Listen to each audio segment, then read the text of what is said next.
And now, the LSU Football Fix with Preston Guy, presented by TigerBait, starts now.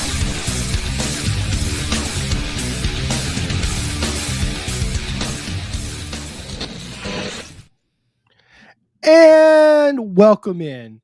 I'm Preston Guy, host of your LSU Football Fix. Join with me as always each and every Monday night at 8 o'clock on the TigerBait YouTube channel. Is publisher at LSU Country on SportsIllustrated.com. That is Zack Nagy. Zack, what's going on, man?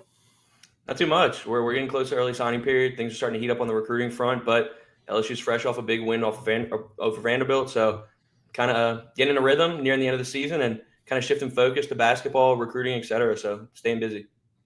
You know, at last week's show, it seems like the losses were rolling in rapid succession. And of course, shortly after that, Bryce Underwood decommits. This week, LSU gets a big win over Vanderbilt, who was a gritty, tough football team. And I think everybody recognized that. But also LSU picks up a big win today. 4-star linebacker out of Oconee County High School in Watkinsville, Georgia, Zack Weeks reclassifies from 26 to 25 and commits to the LSU Tigers. And of course, we are joined by the one and only Zack Weeks. Zack, how excited are you, my guy? Oh, it's a great day, man. It's a great day. I'm so excited. Can you talk a little bit about just obviously committing and being able to play with your brothers was a big piece to your whole recruitment as a whole, but can you talk a little bit about just reclassifying, the process behind that? Is this something that you guys have been working a little bit behind the scenes, or was it something that you kind of flipped the switch really quickly and just went ahead and pulled the trigger? Well, so, we right when I found out Wes was a redshirt, my mom came in and told me, and, the first thing that hit me in the head was like, oh my gosh, Mom, what if I reclass and we were all three on the same team? Yeah. And, we were like, oh, that's awesome. But, it was really more just dreaming at that point. We didn't think it could actually happen. And so then we were like, we thought about it. They're like, would you actually want to do this? And I was like, yeah, I think I would. So we went and met with the counselors, my school counselors and everything. And, we got it all figured out. And then they're like, all right, like, yeah, are you sure you want to do this? And I was like, you know what? Like, this is once in a lifetime opportunity. I've been able to play with Witt in high school, but like to be on the same team with both your brothers, never gonna get that chance again. So, I had to take it. So you going to sign in December? Are you going to early enroll, or are there academic things that you have to do as well in order to get on campus first? I won't. So I'll be up in the summer. I won't be able to early enroll just because I'll have to finish all my credits. Yeah. Cool. And then it's obviously some big schools, Georgia, et cetera, were coming after you. Can you name kind of the three schools that you were looking at a little bit closer? And obviously, aside from the brothers and all that stuff, what kind of set the tone with LSU, your relationship with Blake Baker, et cetera, to kind of put the Tigers over the top? Well, so I'd say my other top schools, Tennessee was after me really hard. So was Ohio State. And then I'd say the other two are probably Michigan and Florida. They were coming after me really hard. And then, I really think the biggest thing in my recruitment is, Blake Baker. He's played a huge part in it. Me and him are in contact a lot. And he's honestly just like, at the end of the day, you just get a feeling. And he's like my favorite guy to be around, when I'm in that building, and all the other coaches I've talked about, I just get the best feeling from him. And then, West and Witt are like, this is like the best coach ever. He's awesome. And he's such a great guy. So, that really drew me closer to LSU. What's your coursework look like to get this graduation? Like, did you know you were graduating early for a while, or is this more of a newer development? I assume it's during football season you made this decision, right? Mm-hmm. Yeah, so it was. So actually, I'm gonna have to drop out of my high school next semester because they wouldn't let me take all the credits. So I'm enrolling into an online high school where they will let me do it, and so I'll finish all my credits. I'll be up in the summer. Okay, so you do have to go to summer school and then enroll. So you're not getting to LSU until fall. Yeah. Well, so I'll be up there. I think it's June. So no, I won't have to take summer school, but it's just this second semester that I'll have to do online.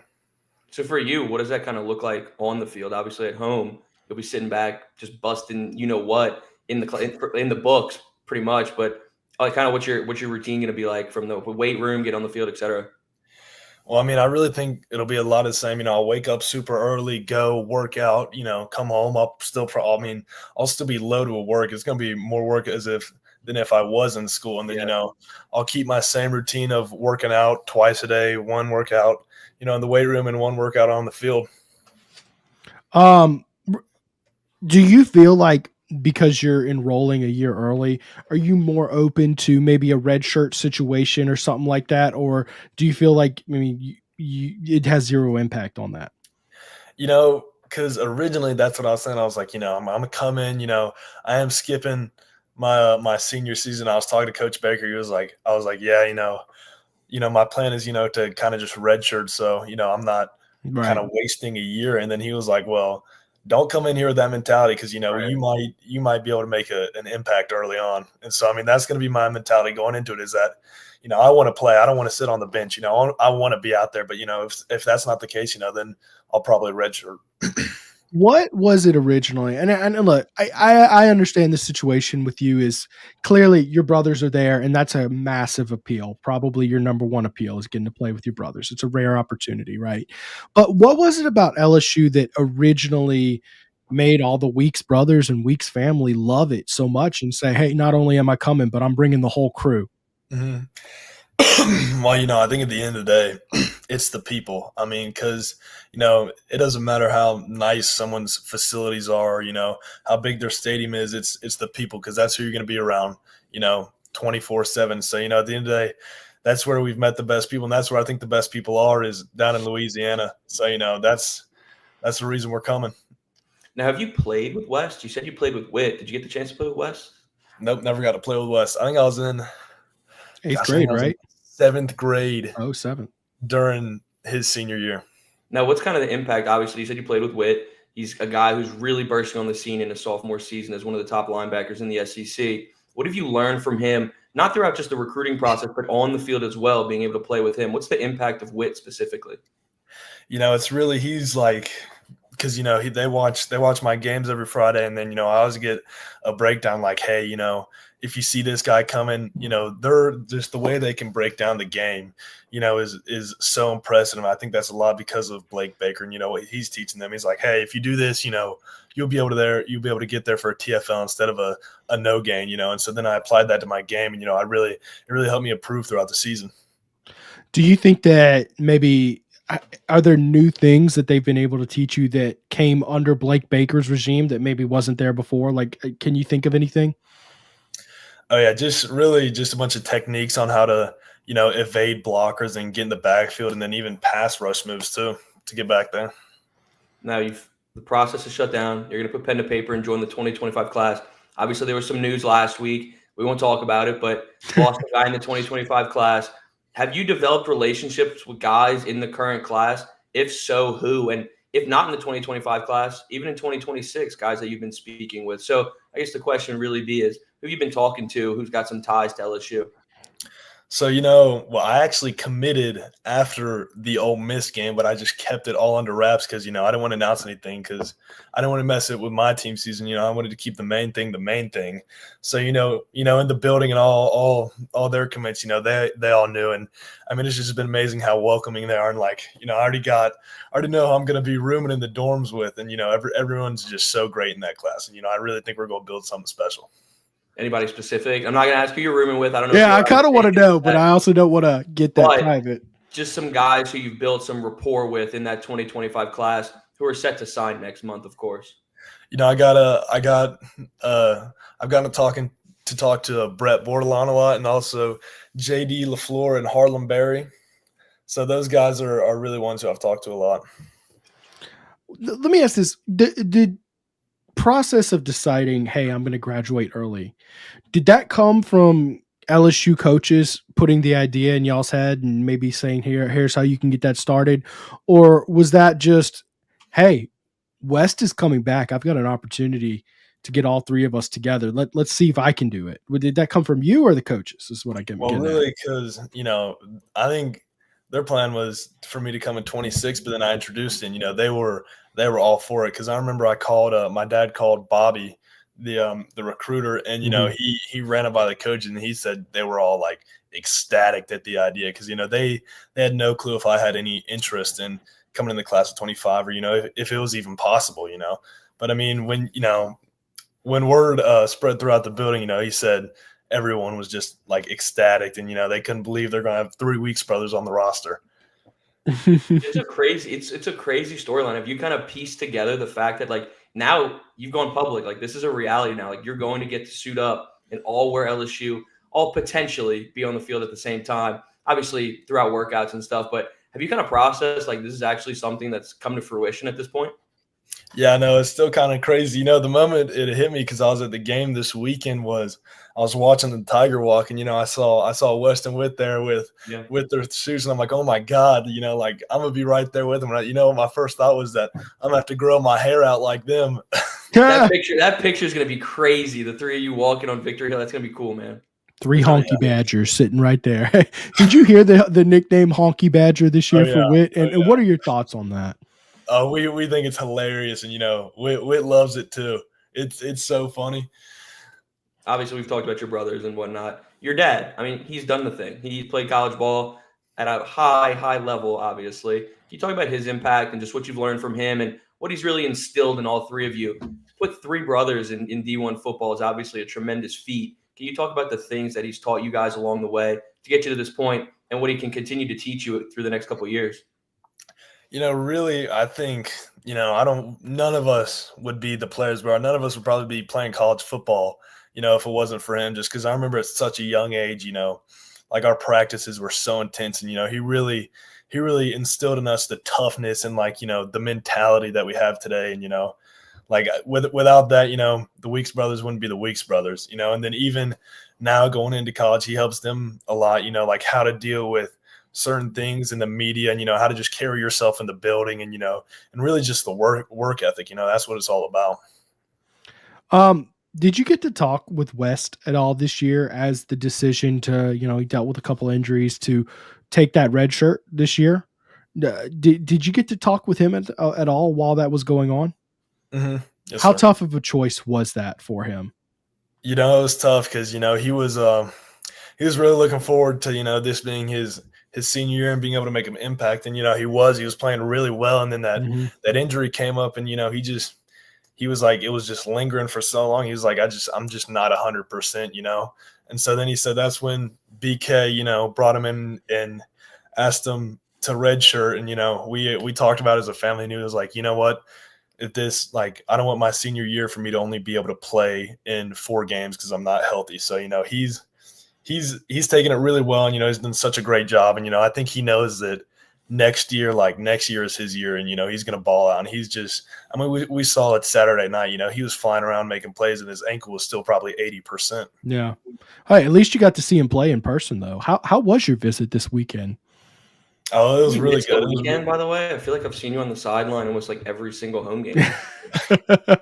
Yeah, I kind of have been. I haven't been discreet about it, because I remember one of my high school friends, because I had a meeting with them today and I announced it, and I remember the other day he was like, Zach, I thought you were going on all these visits, but you've been going to LSU a lot recently. I'm like,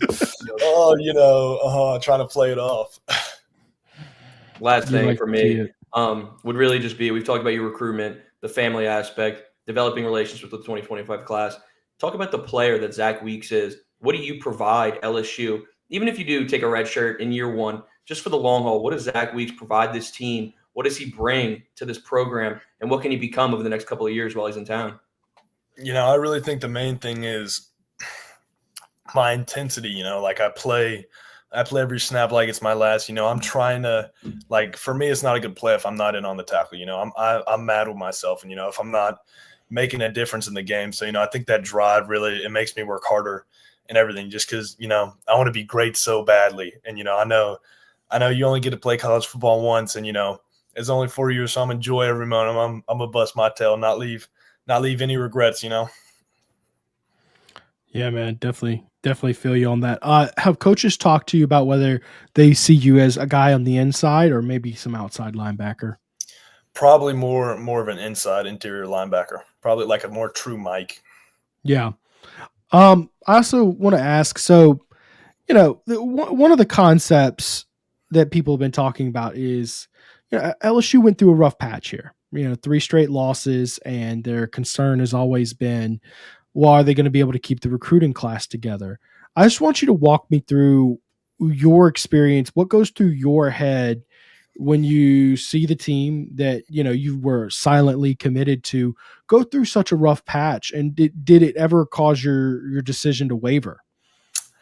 I mean, no, just because, all those, it's not like, well, besides the Bama game, that was a pretty, but, they were all neck and neck. And I mean, at the end of the day, that's why you come to LSU is to play SEC ball. And, that's what I want to do. I want to play on the biggest stage. And, if you're not playing games every week in and out that, you could win or lose. And, if you don't win it, they have major implications in the offseason, then I don't want to be playing it. I think everyone else in the class, I think we're so confident in who we have coming in and in the coaches. There's just so much trust there that, I think everybody's feeling, no one likes to lose, but, none of us are wavering, That's kind of like my thing too. Is like, I'm going to reiterate the same question that Preston had, but putting like myself in a recruit's mind, when you see 3 consecutive losses, unfortunately a blowout to Alabama and stuff, sure, does that waver? You just said it doesn't, obviously, but if you're not silently committed, could that waver somebody's kind of approach when it comes to recruiting? Could be like, oh, I'm not sure I want to play for that team right now. Or does it give you the mindset, well, obviously they need me. Like, I'm a guy who can come in and make an immediate impact day one. Is that kind of a recruit's mindset? Is that they can come in off rip and just make an impact on day one? Yeah. I mean, I think, making the impact early on, I think that's a big thing with a lot of people, but, it's also like, who are you going to put your trust in to develop you not only on the field, but off the field? And, because I mean, you're not going to win every game every season. You're going to lose, and that's just the reality of it. And so I think you don't like to see them lose, but you're like, all right, if these guys are after me the hardest, and they want me there, and they have a plan, and they've told me their plan to develop me, and it's big time ball. They've had so much success in the recent years. Really not worried about the recent losses. You've probably hit on this a couple of times, and I'm kind of just being a little oblivious to it, but you talk about their plan to develop players, and not just you, but the rest of the class as well, kind of diving back into you. What is Baker's plan to kind of get you to take it up a notch once you get to campus? What's your playing weight right now? What do you want to be at once you get to campus, year one, et cetera? Where do you want to be at then? And what's kind of the game plan from Blake Baker and company? So really it's just, my playing rate, I'm 215 right now. And, to play inside backer and at the SEC, you got to be about 235, 240.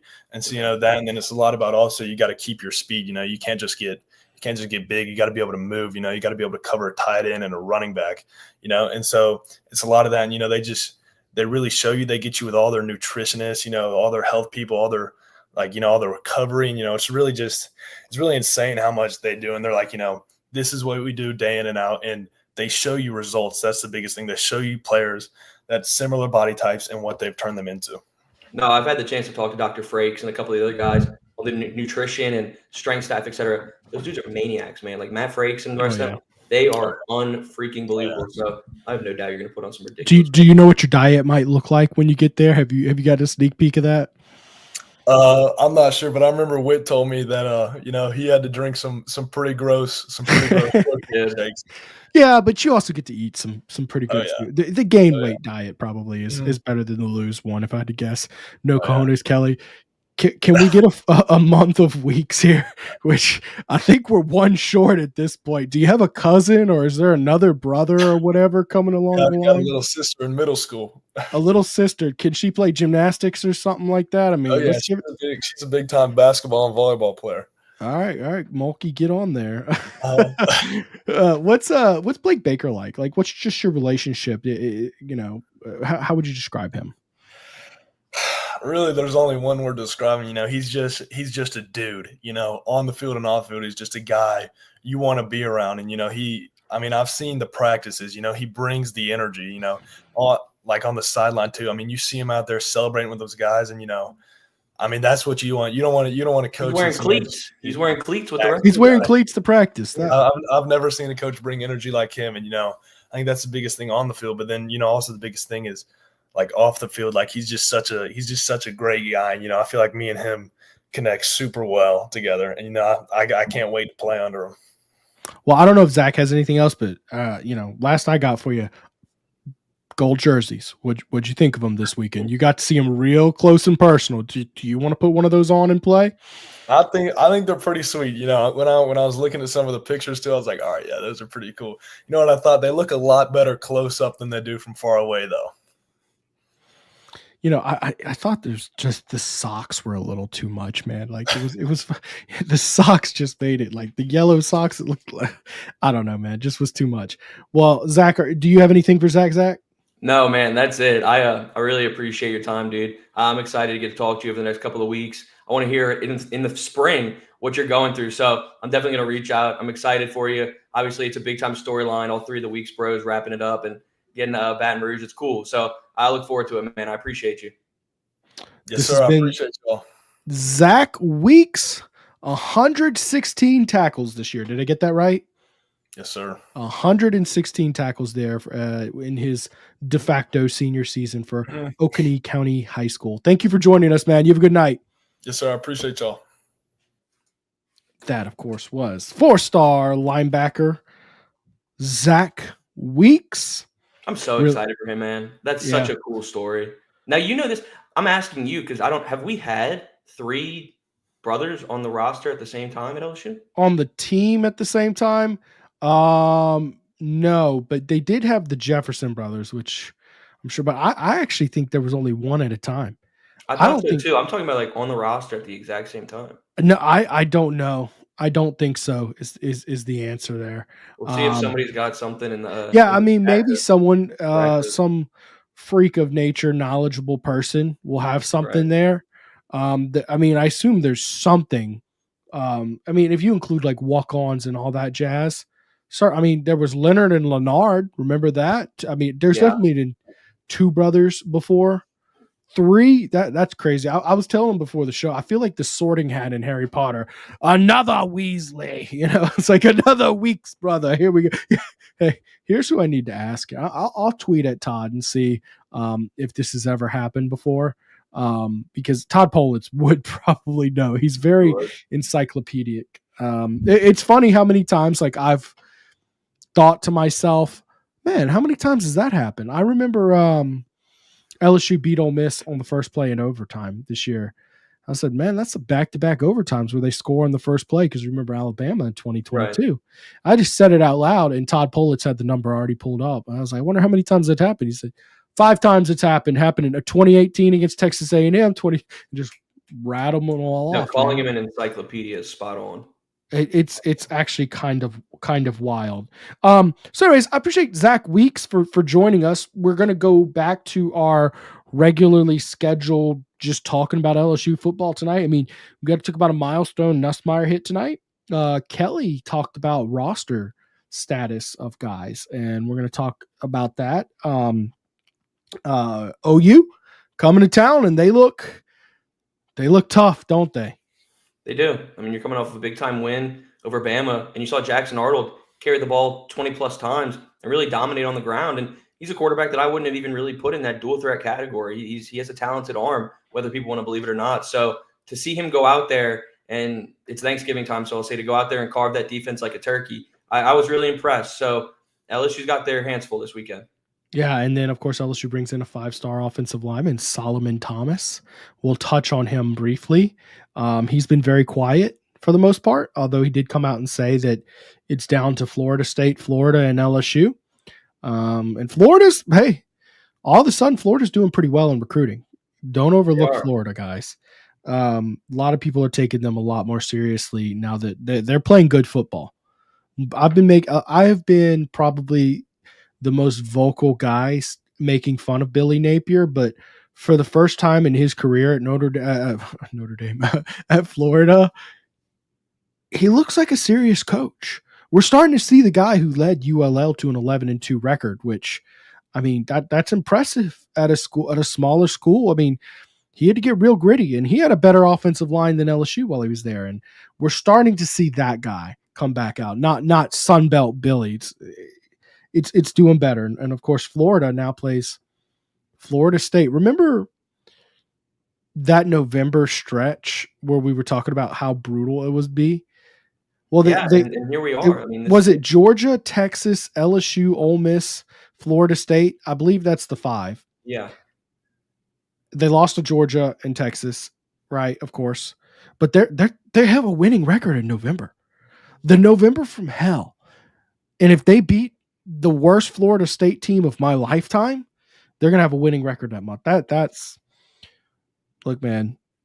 I love DJ Lagway's the truth. I mean, this guy. He is. He's very good, very talented, and it's only a matter of time before the rest of his game starts clicking. That's assuming they're coaching him right and developing him right. But you see the freak of nature throws, and he's even limited running right now. Develop well. I think Ryan O'Hara is their quarterbacks coach over there at Florida. Billy Napier brought him over from ULL, and I think that they have the opportunity to continue developing and trending in the right direction. I think DJ Lagway he's one of them ones, is the way a lot of people like to put it. And we've seen that. This guy's arm talent is off the charts, and he's going to continue to develop even more as a mobile quarterback. He's not even playing at 100% right now with that hamstring injury. So it's going to be fun. It's going to be really fun. Look, and I've been a believer in Lagway from like day one. Yeah. I interviewed him. Great kid. I think his uncle played for LSU, so he did consider LSU. Rodney Scott with a great question here. Does LSU have to play UF next year? As far as my knowledge goes, LSU plays the exact same SEC slate next year. Just flip-flopped. Yeah, you're going, instead of going to Florida, you're coming to Baton Rouge, which sounds like a really good thing at this point in time. So, yeah, you're going to play the same 8 teams. You get 3 cupcakes next year, including Southeastern. And then you open your season in the other Death Valley, Clemson, which I can only imagine the stakes up for who has the real Death Valley from that game. And it makes me nervous because we've seen LSU drop 5 openers, and this one, in terms of internet trash talking, might hold the most of any of them. It's just in terms of. I just can't give them any. I can't call them Death Valley for the life of me. I cannot give them that. What kills me about it though. First off, LSU has the much better stadium. It's not even close. It's way better, way bigger, better everything. Okay. It's not a particularly close contest. Right. But LSU used to be called Death Valley, DEAF. Right. I've always thought that was way cooler. It is cool. Way more unique, and way more fitting for the record. Cause nobody's actually died in Tiger Stadium that I know of. Mm-hmm. But plenty of people have gone deaf. Okay. In fact, every game you darn near go deaf. So I thought that was always really cool. So, oh, well, we'll see. Let me get to my first set of ads here, and we'll be right back to kind of unpack this. We'll get to a bunch of your comments tonight. No doubt, plenty to unpack and discuss, and kind of at the point where we're going to talk about, LSU's next season. Is kind of where we're getting to talking about. Of course, LSU does play Oklahoma, and that is a big game, but we're going to blend in some talk for next year as well. So we'll get to that in just a second here. Of course, guys, we got to thank our title sponsor. Of course, they make everything we do on this show possible. They're locally owned with locations in Baton Rouge and Ruston. And for years, Celebrity Theaters has been committed to providing you a total family entertainment to its patrons. Because it's locally owned and operated, you're guaranteed to see a clean facility, better pricing, superior customer service, state-of-the-art technology. Of course, the Baton Rouge location has an invigorating arcade featuring over 50 games. It's the largest in town. They got a bar featuring wine, beer, and frozen drinks, oversized leather reclining seats, and the Dolby Atmos 3D sound system. Took my little boy to their arcade this weekend, and let me tell you, he had an absolute blast playing in there. Let's hear from the unofficial attorney of TigerBait.com, Kenny Haynes. Kenny Haynes is a proud 1989 graduate of LSU Law School with a passion for justice. Kenny stands out as the only lawyer in the state, board certified in both appellate practice and family law. Drawing from 34 years of trial experience, Kenny has navigated the most complex aspects of real people's lives. If you need help in Northwest Louisiana with a family issue, legal issue, or a highly skilled trial attorney, call Kenny 318-222-2100. And guys, if you see that yellow jersey behind me, y'all know exactly where it came from. It was Alumni Hall. Tiger fans, the best place to shop for all your officially licensed LSU gear is your ultimate shopping destination for LSU fans. Alumni Hall. They've got it all. The Nike gear, Champion, Johnny O, Onward Reserve, Peter Millar, Southern Tide. They've got the nice polos you're looking for, hats, Yeti, all sorts of new LSU gear coming in daily. Shop their store in Perkins Row or shop online at alumnihall.com. Don't forget to use the promo code TigerBait for 10% off. If you still want one of the gold jerseys, go get one of those. Or you know what I've gotten a shocking amount of comments and emails about is this little tiger head, which didn't have room to put up there today. It unfolds into an LSU jacket. You can also use promo code on that as well. TigerBait, get 10% off on that as well. Link in the bio to this show if you want to shop online, or just go to Perkins Row and shop them online. All right, last ad spot here. We got to talk about Struby's, guys. All TigerBait shows are proudly brought to you this football season by Struby's Seafood and Steaks, located on 107 3rd Street in downtown Baton Rouge. Struby's prides itself on providing a 5-star dining experience for a reasonable price. Struby's is locally owned with ownership in the building daily, taking a level of pride in the food and service you're just not going to see from any old corporate establishment. Struby's features a full menu of specialty meats, including USDA Prime Black Angus steaks, 100% certified Wagyu New York strip. For those looking for something outside of red meat, they offer items such as the dry-aged pork chop, black truffle lobster pasta, redfish, and plenty more. Book your reservation online at strubys.com. Make sure to let them know TigerBait sent you in. Hey, how happy you took your girlfriend there for her birthday, right? How happy was she about that? Yeah, I mean, dude, it's fantastic. And I've said that I've kind of echoed the same sentiment time and time again. New Orleans kid right here. I born and raised in NOLA, and I take food very seriously, not just seafood. We love steak too. So we went over to Struby's, got something to eat, and truthfully, one of the best steaks I've ever had. And the crawfish mac is fantastic too. Got some desserts. It's fantastic. So it's a great sponsor. They're great to TigerBait, and the food backs it up too. It's not just Preston saying it. It's not just me saying it. You can ask around. It's some good eating over there. That's good eating. Hey, maybe that's your hobby. Remember, we've been trying. Maybe you're a foodie. I might have to do that. I think that's like maybe that's the hobby we've been looking for all along. Outside of sports, he's a sports junkie. It's a problem, honestly. How many hours a week do you think you spend watching sports? Man, I couldn't even tell you. I mean, you're paid to watch at least 10. Right? Yeah, I'm probably watching like 35 hours then. Probably 20 hours of leisure, like NFL and stuff like that, right? So it's a problem. You're in 6 fantasy leagues. It's a problem. I need to be stopped. I need a hobby. Work takes up all my time. Yeah. I'm a grinder, but I definitely need to go find me a little hobby. I need to get back in the gym. Maybe that'll be my other hobby. Well, you like to play basketball and softball and stuff like that. Oh, you do, but that's kind of sports too, though. Exactly. I'm saying if I need to get away from the sports and everything and just work out, maybe I need to find something. You're working out so you can be better at playing sports. Yeah, I know. So it's kind of a vicious cycle is what you've put yourself in here. But anyways, we'll figure it out. We'll get back to talking sports here. Well, I know this is a sports talk show. A lot of shows like to go off topic, and I try very much so to have fun, but stay on topic here. Let's see here. Crypto Cajun. It was the Deaf Dome for the PMAC, which don't they still, as far as I know, it's still the Deaf Dome. I mean, did that branding go away? They had it up there when they beat Kentucky in 2017-ish, maybe something like that. I know they had that like on the roof of the building, but still the Deaf Dome as far as I'm concerned. Do you play golf? That's a great question. I'm trying to get into it a little bit more with a couple of my buddies. My dad's trying to get me out on the golf course as well. So only golf that I've really played much of is Top Golf. But trust me, I'm gonna get on the. I'm gonna go. Yeah. Well, I just got my second set of clubs. I'll take you one day, okay? Well, I'll take you, and there's no way you're worse than me, okay? Just go fishing. That's a good one. He's a fisherman. No cojones, Kelly. He has promised to take me fishing, so I got my rod ready for when he's doing a trip for me one day. Look, man, It's been a real up and down season for Garrett Nussmeier, of course. There's been some real lows, and against elite competition, he has not looked his best. But against Vanderbilt, he was phenomenal. Completed darn near 70% of his passes. I think he had 9 incompletions on the day.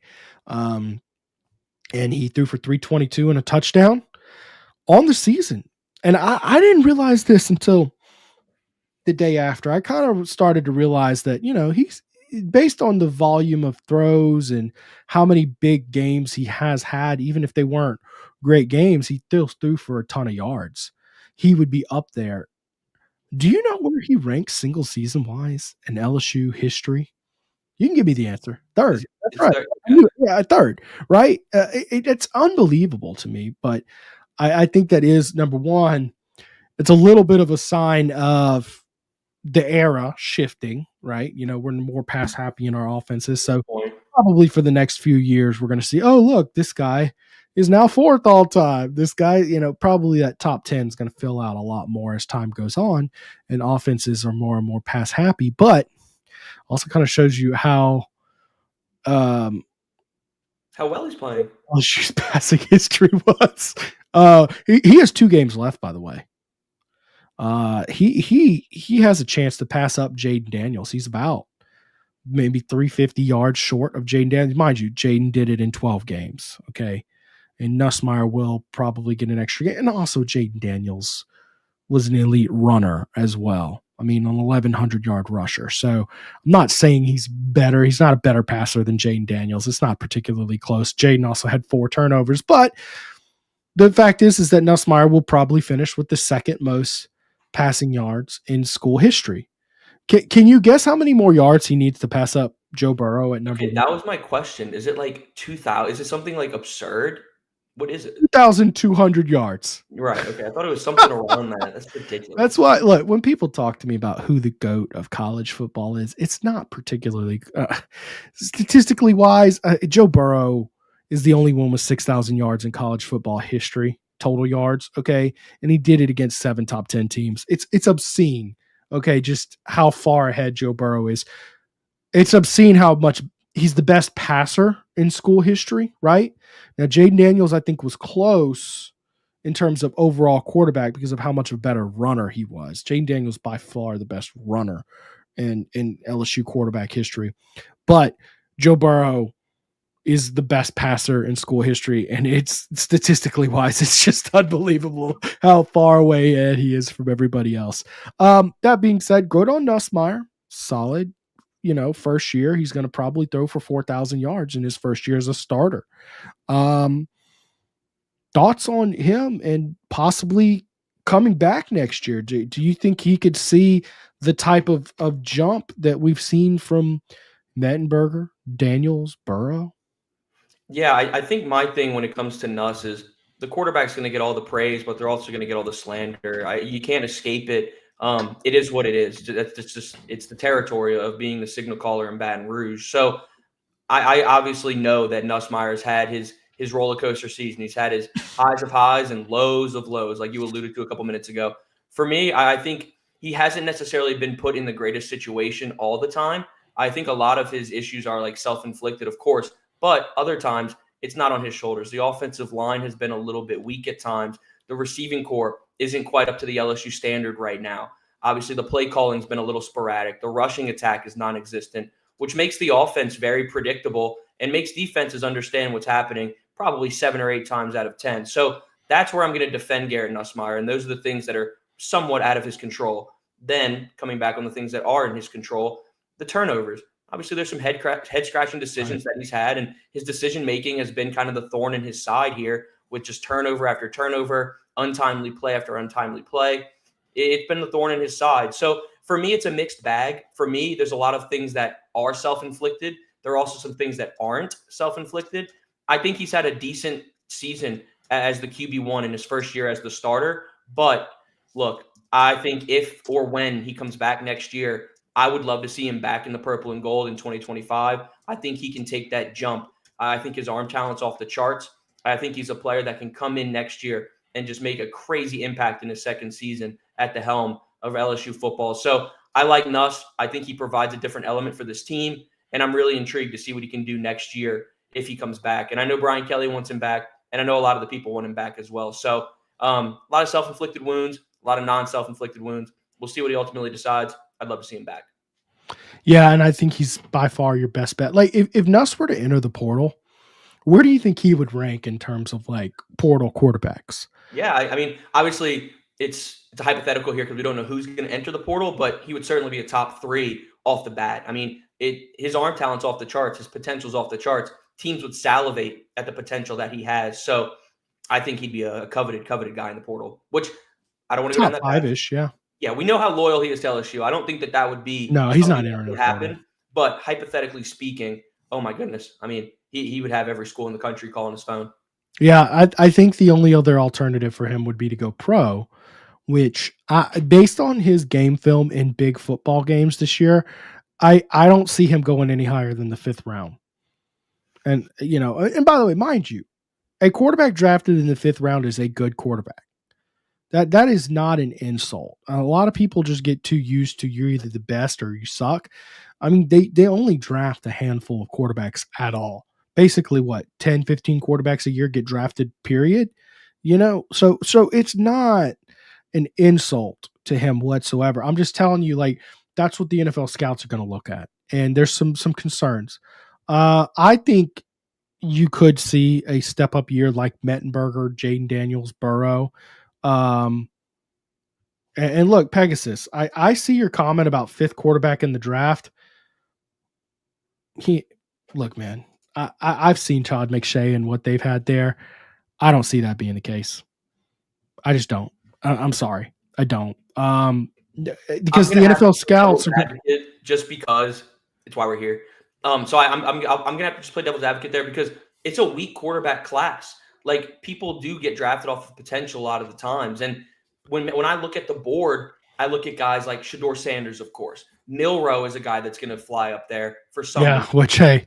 For some reason. Cam Ward, to me, is a flyer. When I look at the quarterback board, I see Nuss as really still a top 5, 6 quarterback in this 2025 class. And when you look at it, I mean, you might see 3 or 4 guys get drafted in the 1st round. And then who knows? I mean, Nuss could be a flyer in the 3rd round, but yes, to your point too, like, I'm kind of just playing devil's advocate here just to kind of keep it flowing. But I believe in Nuss, and I think a lot of NFL scouts would too. It's in his best interest to come back. Like, I'll put it like this, right? Though. Yeah. I would take Nuss over Milroe. I would. I don't think I'm not saying that. I don't think I'm saying that. If Milroe, and I have seen Milroe in some back end of the 1st round mock drafts. Yeah. I'm just like, I don't know, man. I don't see it. But we'll see. He'll have a choice to make either way. I still think that his film against Alabama and Texas A&M, it's going to be pretty rough. Okay. And 11 turnovers in 1 year, that's pretty rough. I think he's also due for a big step up where he has a potential to be a 1st round guy. And look, based on LSU's history, a Heisman contender. The only red flag I have based on LSU history is I look at the last 3 guys we talked about who all had that big step up in their senior season. All those guys didn't turn the ball over. And it was like volume issues and stuff like that. Like, then they stepped up, they threw the ball more, and they didn't turn the ball over, and they had big years. Okay. That's it. But I don't know. Turnovers seem like something you can improve on. Just be a little, smarter with the football experience. You should iron those issues out as time goes on. So we're going to get to a bunch of your questions and move on from Nussmeier here. We'll do one more question, and you got to head out real soon, right? Yeah, I'm going to head out. Okay. Let me touch one more question with you. I'll squeeze you in for this. Carver Stir put up an interesting point. He's got a top 5 receiving core in the SEC. Well, I don't know about this year, but I do know next year he gets a big weapon back, CJ Daniels. Coach Kelly said he's talking about coming back. And by the way, he's played football in 5 different seasons already. Did you know that? Yeah. Like caught the ball in 5 different seasons. Mm-hmm. So COVID is so funny, man. So yeah, he'll be back catching the ball in a 6th season. That's huge. Get in the end zone. Hopefully get in the end zone in that 6th season because he deserves it. He scored no touchdowns this year. I'd love to see Is him that get in the end real? zone. Wow. Well, no 30, I think touchdowns it's yet. 39 receptions, 470 yards, and no touchdowns. Yet. He has made some big third down grabs in Yeah. some situations, right? But Kyron Lacey will be gone, and all of a sudden that receiving core, it seems a lot more like instead of having to find a bunch of guys, it seems like you can get one elite portal guy, and you've got a top 5 receiving core. Very doable, right? Absolutely. Very good stuff. All right, Zach, appreciate you for having us tonight, man. You head out and go take care of business. We'll wrap up the show, okay? Appreciate it. Y'all have a good one. All right. That is Zack Nagy. Of course, man, I appreciate Zach and all he does to help make this show as special as it is. So yeah, CJ Daniels coming back. Aaron Anderson set to come back. Knowing that that's the case, I really do think it's going to be easier to have a great receiving core. Let's see here. Milroe and Nuss need to come back per Mel Kiper. I agree with Mel Kiper on that.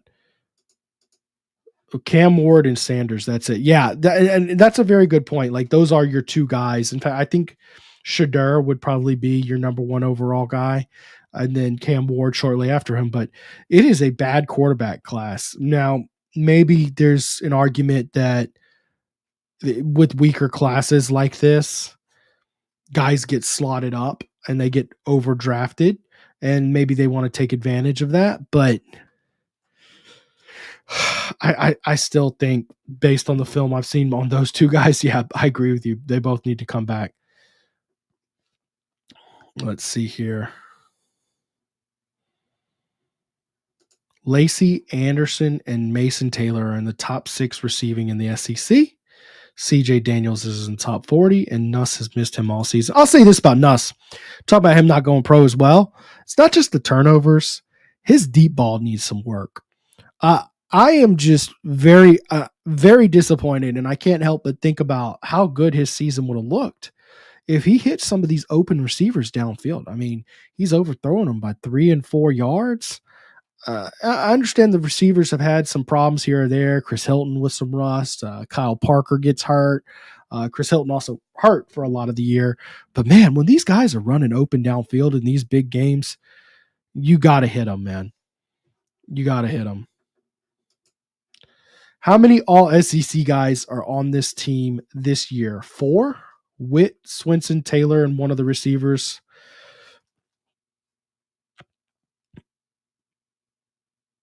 Yeah, Mike will tell you Witt and Swinson are not. I still think they're at a minimum all what is that, honorable mention? Or what do they do, third team in the AP? What anyways. I could see them being second team all SEC, something like that. Because everybody likes to, you think about your team when it's not doing well and you're like, oh, all these players are so bad. But every team has those issues, man. Every team in the SEC has times where they're like, oh, the linebackers all stunk. And then it's like, well, everybody had some issues. So yeah, Taylor, I think for sure is going to be all conference tight end. Let me think here. Is Nussmeier going to be in contention? And then you got Jackson Dart, who will be above him. Milroe will be above him, even though Milroe statistically not having a great season, but it's Bama, and love that bump, and he's a name brand. Yeah, maybe Nussmeier, but probably not. Outside of them, not Josh Williams, not Caden Durham. Trying to think on defense, none of the DBs. Yeah, I think that's it. And no, your offensive line, Will Campbell. Will Campbell probably for name recognition alone probably gets first team all SEC, but I think he's had more of a second team all SEC season, particularly in run blocking. But yeah, this team, I think that the bigger problem for this team, bigger than coaching, was talent. And they need to retool and get some serious talent ready to go. Now, they're doing a good job in this recruiting class. Bryce Underwood is not coming. This is still a top 6 recruiting class. and they're still working to improve it, like players like Zack Weeks. They had Solomon Thomas on campus this week for an official visit, which is huge this stage in the game. He's committed to Florida State. And guys, we talked to Zack Weeks very intentionally about how much he was freaking out during the losses. And more so, I wanted to illustrate to people that recruits look at this differently. They play. Oconee County High School went 7-5 this year. Players understand losses happen. If you're not taking losses, you're either part of a generational program or you're not playing sports. Okay. That's just the nature of this. And I think only time when losses start to really, really stack up is when it starts looking like the program ain't going to bounce back from it. Talking like what maybe Florida State's doing right now. And maybe Solomon Thomas is someone really rethinking his situation there. So you've got an opportunity there to get back up. There will be, I think currently you're looking at 5 guys in possible. Once you throw in Jakeem Stewart into the mix, that's 5 guys in the mix that are going to be a 5-star designation at one place or another. And then Solomon Thomas, that gives you 6. So you have an opportunity to add some real good talent. Coach Kelly was talking today about adding a quarterback. I'm sure they will get a quarterback, but it will not be a Bryce Underwood type guy. I don't have any word on who, and there hasn't really been very many rumors or whispers out there. I'm sure they're trying to figure that out, but I'm sure they have a name up their sleeve, and it's just nothing's quite leaked out there. Nothing's had the chance to, but I'll be keeping an eye on this weekend. It'd be interesting if a quarterback all of a sudden showed up to Oklahoma this weekend. So what's stopping BK to find the money to match for Bryce? That's 256 Moxley. And look, that's an absolutely fair question, Moxley. And I do wonder, is it a situation where you couldn't match it? Or is it a situation where you're looking at the market for all the other top quarterbacks and you're saying, look, man, I'm not emptying out my collective and putting us in horrible position because we overcommitted to one player. We got to build a team. I don't have the answer. I'm just speculating there, Moxley. I can also tell you the people involved with the Michigan situation, they have very deep pockets. We're talking about Larry Ellerby, billionaire, founder of Oracle, a data mining company, like billionaire, and multi-billions. Okay. His wife went to Michigan and she said, honey, buy me a 5-star quarterback. And he said, yes. So I don't know that it's necessarily a bidding war LSU wanted to get into. I think there might also be a philosophy with this staff. I've just noticed consistently that they're not just going to outbid for players just because. We saw that in a portal. We saw that with Decorian Moore. And now we're seeing it with Bryce Underwood. It just is what it is with them.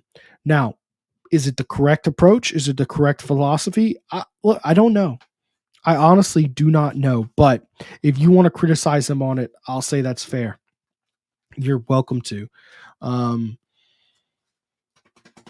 to figure out how I phrase this, because it's not like the team is just fine talent-wise, right?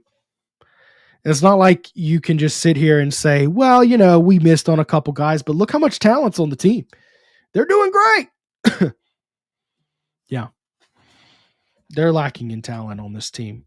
And, Brian Kelly, they have resources of LSU. I mean, they have a top 10 recruiting geography footprint, right? They have a top 10 resources, I would assume.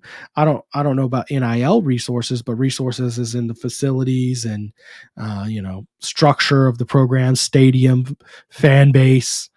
90,000 people came to show up a program that was looking like it was in the dumps this weekend, guys. 90,000 people came up to see you play against Vanderbilt. I was highly impressed. These fans absolutely deserve a team that wins at a higher level, but it certainly isn't showing up top 10 on the field, at least not yet. We'll see. As more of these players that I hear, okay, well, CJ Daniels is coming back. Okay, good. Harold Perkins, they're having conversations. Okay, well, good. Maybe they get up to 6 5-star players, probably not all 6, but maybe they do. Okay, great recruiting class. Maybe they get in the position where they start having a more and more talented team, but it certainly wasn't the team that we saw this year. Certainly was not the team we saw this year. Anyways, I'm going to get to my last ad break here. We're going to get back, get your comments out. I'm going to take a bunch of comments and we'll talk them out. Let me know. All right, let's start here. Guys, one thing we try to do with all the sponsors on our show, we try to partner with locally owned businesses where we know the owner, shake their hand, have eaten the food there, have used their business, and we can trust and endorse to provide an outstanding experience for our listeners. This football season, we're proud to add Capital City Grill to that lineup for these very reasons, okay? They're located on 100 Lafayette Street in downtown Baton Rouge. Capital City Grill is your ideal lunch and dinner stop for your casual dining experience. Capital City Grill features a variety of sandwiches, burgers, seafood, pastas, and steaks with almost everything priced at $30 or below for an affordable experience.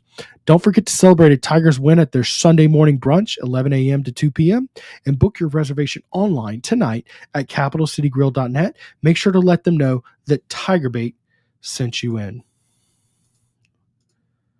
Alrighty, let's hear from Recruitment real quick. At Recruitment, we specialize in medically monitored hormone and weight loss therapy, giving you the energy you need for all life's challenges. Let us be your age-defying clinic. Restore me, refuel me, rejuvenate. RejuvenateMedical.com. Looking to rejuvenate your health? Try Recruitment Medical. Their expert team offers GLP-1 medications for your weight loss and wellness. Feel your best with Recruitment. Visit RejuvenateMedical.com today.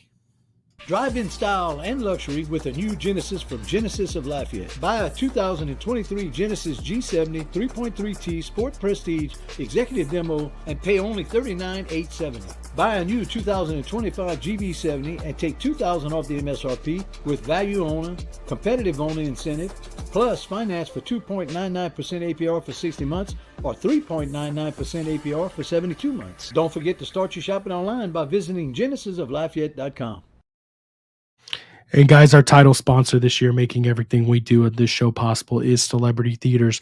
Monday night, they have their senior savings day where it's $5 off for all patrons over the age of 55. Tuesday is Bargain Tuesday where they get discounted movie tickets and concessions for all.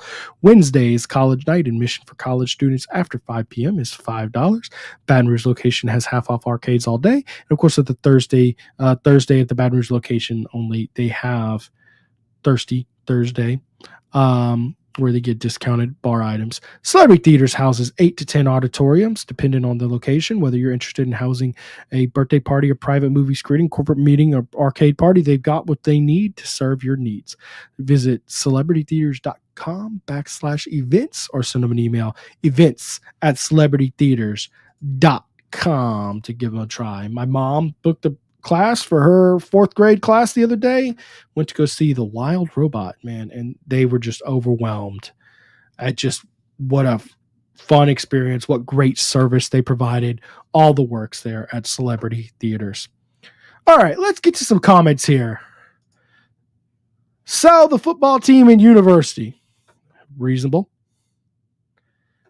And of course, Pegasus with a response to that.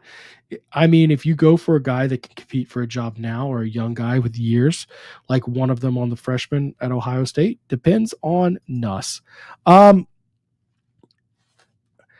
Look, Coach Kelly said in his press conference, and I'm hoping I didn't misunderstand but it sounds like they're looking for a high school quarterback. And I thoroughly believe you need to sign a full starting 22 in every recruiting class. I do understand losing a quarterback 14 days before signing day. I would argue that's permissible. Things happen, but I'll say great coaches have backup plans. Okay. And I will give him a pass if he doesn't sign a quarterback, but if he's a great coach, go get someone. And don't bring in a Jeremy Liggins for Christ's sake. Like get a real quarterback. No offense to Jeremy Liggins. That's the kid they brought in when Gunnar Kiel backed out and went to Notre Dame. They brought in the 3-star quarterback who was like 300 pounds out of Mississippi. He ended up playing tight end for Ole Miss a couple years later. Michael Tolliver. If we've learned anything, it's never to get too excited about a recruit until they're actually on the field practicing. And look, that is a good lesson. Man, I've heard a bunch of people, a bunch of close people, like people I talk to daily say, yeah, I just don't care until they sign the dotted line anymore. And my general response to that is, okay, that's fine. I understand why you would do that. You don't want to get too emotionally invested when there's probably a 1 in 4 chance that they decommit. Maybe not that high, but certainly not uncommon at all. But I don't like, if people want to get excited about a kid committed to come play for their university, you should be excited about that. Have fun, enjoy it. I think where people take it too far is when they're so emotionally invested and it brings them so much joy that losing that joy causes irrational emotional response. And next thing you know, you're tweeting at teenagers, hey, Bryce Underwood, you suck anyways. You went and cashed out. I feel betrayed. That's where it gets ridiculous. And that's where I would prefer the mature response. Don't even get excited in the first place if you're going to be like that. Side note on that. In the portal era, I would, as a fan, I would never put your favorite team in a position to be hated by the recruit who just flipped. Because who knows, maybe in a year, things didn't work the way they wanted. Their coach got fired, whatever, okay? And they're in the portal, and all of a sudden, your team was the team they were previously committed to and had a good relationship. Your best wide receiver flipped from LSU and went to your arch nemesis. Your best receiver on the team, Aaron Anderson, this year, played for Alabama, committed. I'm just, that is my response to all that is, and look, I have no reason to suspect Bryce Underwood will end up in the portal and transfer to LSU eventually. I'm just telling you, you never know. And it is the worst time ever to be Mr. Tweet at recruits. And Carvis Durr brings up a good comment. I believe in Collins and Hurley. Collins and Collin. Yeah, that's the other thing. You got 2 bona fide 4-star quarterbacks that you've brought in and have developed. And, I'm sure both those guys are very excited that they're going to get some legitimate looks for starting reps a lot sooner than they probably would have if Bryce had come. But yeah, both those guys, highly recruited guys. It's not like this is why you bring in a quarterback every single year, because things happen. And now you've got Ricky Collins, who will be in his 3rd year at LSU next year, right? And you got Colin Hurley, who will be in his 2nd year. And then Nussmeier, maybe he stays, maybe he doesn't. But you've got guys around who've been around and been developing. You would much rather turn to a 3rd or 4th year guy than have to bring in some freshman quarterback who's not ready. That's how you have seasons like 2008, where Jarrett Lee and Jordan Jefferson, they just weren't ready. By the way, that also happened to Les again when you had to turn to Anthony Jennings and Brandon Harris. Shots at Liggins. I'm sorry, Jeremy Liggins. That probably wasn't called for, but it's been 15 years. You'll be all right. You'll be all right. You were a great tight end at Ole Miss. Loved watching you play. Let's see here. I wonder what running back we get in the portal. I bet a lot of good ones enter soon. Yeah, I'll say running back would be nice to supplement with one because you're going to lose Josh Williams. You have to wonder what's going to happen to John Emery Jr. Caleb Jackson is another guy. I almost feel like I have to start categorizing guys as a flight risk because it's so fickle in college football. And if that happens, you can't just roll out with Harlem Berry and Caden Durham and say, I'm good. You need a minimum 4 guys ready to play football. Trey Holly, he'll allegedly be back eventually, but we don't know anything for certain. It'd be nice. I think you need a wide receiver. I think you need a running back. I think you need multiple offensive linemen. Multiple.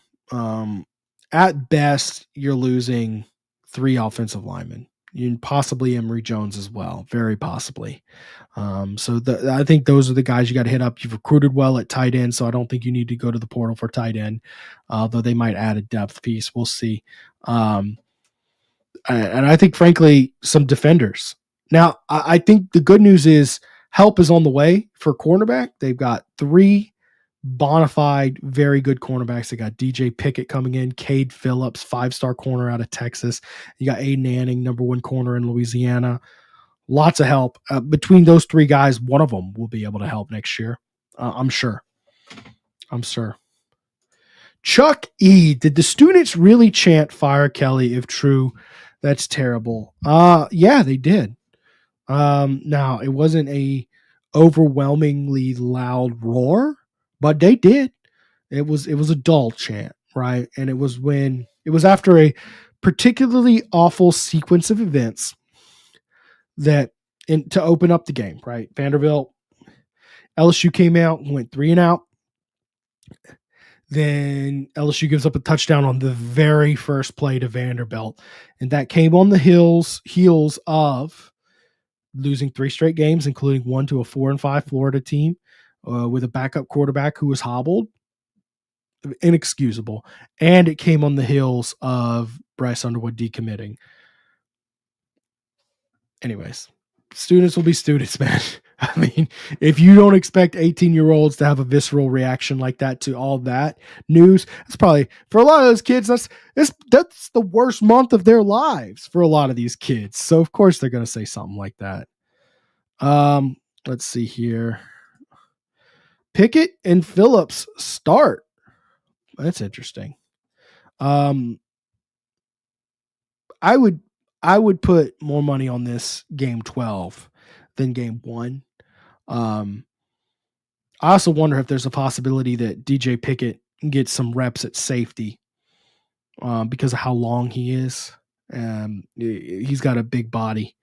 I think he could probably get on the field earlier there, but most of the scouts agree he's a corner. That would be crazy because you got guys on this team. Ashton Stamps is still there. Taviano will be playing star, which I think is probably a better fit for him, but we'll see. And then look, PJ Woodland's still there. Yeah, I agree there'll be impact, but starting, it's just rare a true freshman comes in and starts. You know what I mean? Just you don't see it. If Tyrann Mathieu didn't start as a true freshman, in retrospect, that might have had more to do with the fact that you had, let's see, it was Patrick Peterson and Mo Claiborne were your starting corners. So you probably had the best defensive backfield in, I would certainly say it's up there in college football history based on who was there. Now, ignore the fact that how developed they were at that point, but my God. He's saying 5-star corners don't sit the bench, which, look, you're right. There's some truth to that a lot of times when a corner's talented, he gets in there quicker because it's more of a you either got the skills or you don't type situation. But players do develop. I mean, you do see more seniors and more veteran players out there. I mean, they have to read coverages and things of that nature. But I get where you're coming from, Carvis. It's not like defensive tackle, offensive line, quarterback, positions that either physically or mentally take a long time to get that particular skill set that you need. Anyways, guys, we're going to wrap up the show here tonight. Went a little long because, with the interview with Zack Weeks, I didn't get to quite talk football with y'all the way I wanted, so I wanted to give y'all a little extra time. If y'all missed the interview with Zack, do yourselves a favor. Go back and rewatch it. Just the show will end. Just go hit the beginning. Zach's a great kid. I think you're going to enjoy hearing from him. He's making a dynasty. As No Cojones Kelly said earlier, we need 1 more weeks to make a month. So, and he's got a sister who plays basketball. I'm just saying. So maybe we get to that month soon enough. I appreciate having all y'all. Mike and Buddy will be back on Wednesday. I haven't gotten word on what time they'll iron it out. Remember, we're going to try to avoid basketball games this season, just to make it more available to you. Of course, tonight it was crazy with Thanksgiving, and I think we ended up starting while Coach Kelly was doing his radio show. So we're going to try to avoid things like that, but at least we missed the women's basketball game. And shout out to Kim Mulkey and the women's basketball team for their buzzer beater win today over Washington. Very impressive shot. Of course, Kaylin Gilbert makes the game winner. All right, here's a good question. And this is actually from Facebook. I'm starting to play around a little bit on Facebook. There's some monetization opportunities that we're maybe looking into, but over the years, we found that YouTube is better in terms of the viewer experience and in terms of people watch longer on YouTube, right? So, but our show, the LSU Football Fix with me and Zack, goes live Mondays at 8 p.m. And I was just mentioning, we do shift it around if there's like a basketball game on or something of that nature. But for the most part, it's Monday at 8 p.m. And our show goes from football season in August. We start first week of August and we roll all the way to National Signing Day in February. Okay. Mike and Buddy go live Wednesday nights at 8 p.m.